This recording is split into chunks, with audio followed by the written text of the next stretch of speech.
Hello, আসসালামু আলাইকুম everyone. এখানে আমি আপনাদেরকে কিছু চিত্র দেখাইতেছি। তো এই দেখতে পাচ্ছেন। তো আসলে এটা কি কারণ কিংবা কিভাবে করবেন কিংবা কি করা প্রয়োজন, কোথা থেকে কোথায় কি করতে হয় সেটা কিন্তু এখনও অজানা রয়ে গেছে। অজানার কারণেই কিন্তু এখানে এই মিস্টেকটা কিন্তু হয়েছে। তো আসলে এই সম্পর্কে আমি কিন্তু আজকে কিছু আলোচনা করব এই ভিডিওতে। তো সবাই ধৈর্য সহকারে যদি দেখেন তাহলে সবাই বুঝতে পারবেন। তো এই যে এখানে একটি পয়েন্ট দেখাইতেছি, এটা কিন্তু হচ্ছে ইলেকট্রিক্যাল পয়েন্ট। তো আসলে আপনারা ধৈর্য সহকারে দেখতে থাকেন। আমি অবশ্যই আপনাদেরকে বিস্তারিতটা আলোচনা করতেছি, ফুল আলোচনা করব আমি। তো আজকে যে আলোচনাটা হবে যে আপনারা যখন গাঁথনি শেষ হবে, তো গাঁথনির পরে কিন্তু প্লাস্টার করলে কিন্তু হবে না।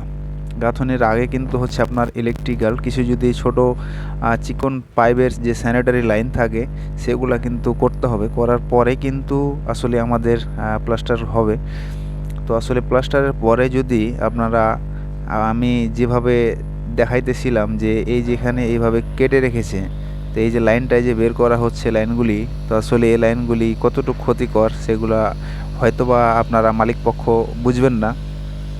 যারা হয়তোবা কাজটা করতেছে, যারা ইঞ্জিনিয়ার আছে, যারা কাজটি প্র্যাকটিক্যালি করে, তারা কিন্তু এই কাটাটা সম্পর্কে কিংবা এই জয়েন্টটা সম্পর্কে অনেক কিছুই জানা থাকে। তো আমি এতটুকু অনুরোধ করব, অবশ্যই প্লাস্টারের আগে আপনাদের যে বাড়ি ঘর আছে সেগুলি কিন্তু অবশ্যই ওয়ারিংয়ের কাজ আগে করাবেন।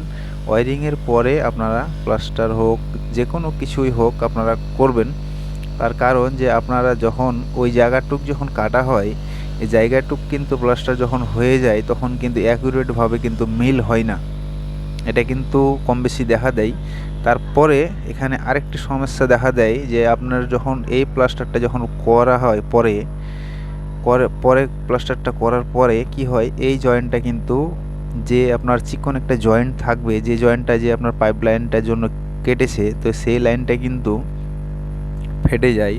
ফাটার কারণে কিন্তু আপনি যখন প্লাস্টার ফিনিশিং যখন পেন্টিং যখন হয়ে যাবে তখন কিন্তু লাইনগুলি কিন্তু ওই দাগ কিন্তু এটা সোজাভাবে কিন্তু এই দাগটা কিন্তু অনেক জায়গায় বেশিরভাগই আপনার 99%ই আর 95%ই কিন্তু এই জায়গাটুকু কিন্তু ফাটা দেয়। তো আসলে চিকন কিন্তু ফাটা দিবে। তো হয়তোবা অনেকের ফাটা কিন্তু নজরে আসবে, অনেকে আসবে না।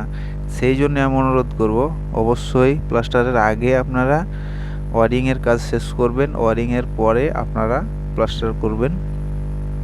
তো আমি এই জন্যে এই মিস্টেকগুলি কিন্তু আমি আসলে তুলে ধরি এবং মানুষকে আমি সচেতন করতে কিন্তু কম রাখি না। আমার যতটুকু নজর আছে আমি কিন্তু বরাবরই কিন্তু তুলে ধরি।